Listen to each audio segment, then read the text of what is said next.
Man went bowling, and often when you go bowling, you're hanging out with friends, some hot dogs, a couple beers. You're going to walk out of there without getting shot. But this is America in 2013, in which case usually you're going to shoot yourself, because that's exactly what this man did at Jupiter Lanes in Florida.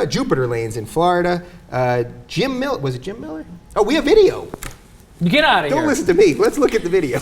Minutes after the gun went off, the victim is the guy in the green shirt. You can see police and paramedics tending to him, then starting to search for the bullet, which witnesses say was found in the floor. I thought it was a firecracker, really loud firecracker. I thought somebody was, pulling a prank. There's kids' games. I didn't know if it was like some little throw the thing and they make noise. Yeah, it was a throw the thing and makes noise. I'm not a good talker on the TV. Who brings a loaded gun to a bowling alley? Under what situation? Where there are children. What? But what if a bad guy comes in there with a gun? You got to have a good guy in there with a gun. You never know where these bad guys with guns show up. What It's if a a bowling bowling pin alley. comes after you? You have to shoot that bowling pin. Oh, that's what it's really about. It's Yeah. like if you're about to get a 300 and there's one sort of wavering. Yeah. You want to help it out. Sometimes you get those 2-finger balls. You ever seen them? You got to blow another hole in there for your third. That's what that's all about, probably. Yeah, I'm a big bowler, by the way. I love bowling. Yeah, you good? What's your average? I'm pretty good. My average is, well, I don't have an average, okay? It's always You're so good you don't even have I'm an always average. above average, that's why.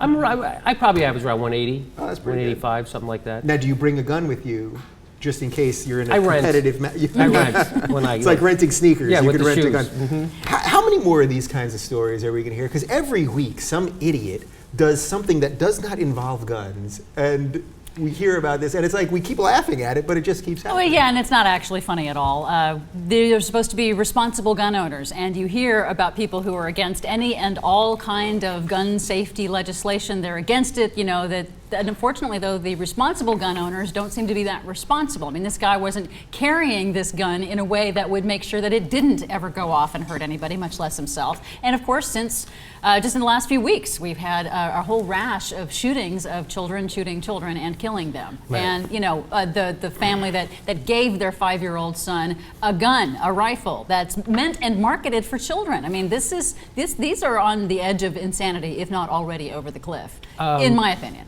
There was a Facebook post, one of my Facebook friends posted about, hey, I didn't get my gun till I was 12 years old, and that's the difference between living in Missouri and Kentucky. That was the start of it.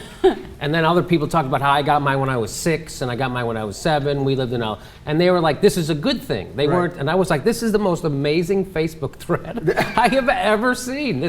People, I didn't know that was a thing. You gave a kid a gun when he was like 6 or 7 years old, or there was a time when you just got a gun because you lived in a rural state. Yeah. I didn't know that. Well, and there was a time when that would help. If the kids were going out, they could actually hunt. My father was raised in deep East Texas, and that's what they did. They would actually go out and hunt and get dinner. But this is a long time ago. Really? We don't really have that kind of situation for most of these people who are complaining about the kinds of gun safety regulations that are being proposed.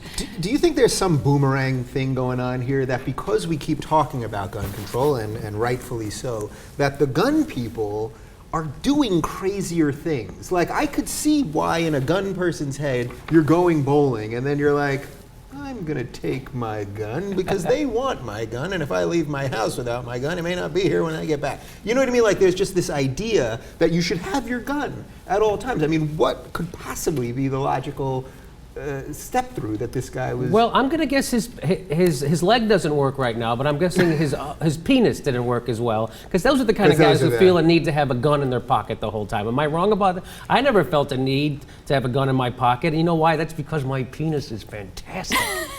And you also have a dick warming machine. That's right. Next to you so at it's all always times. it's always on the ready. Yeah. It's not going to there's not going to be shrinkage, as Seinfeld used to say. No shrinkage with Jimmy Dore. Not even Hey, gonna he's go Desi was not touching that Oh, one. look She what's actually, over there! Look, wow.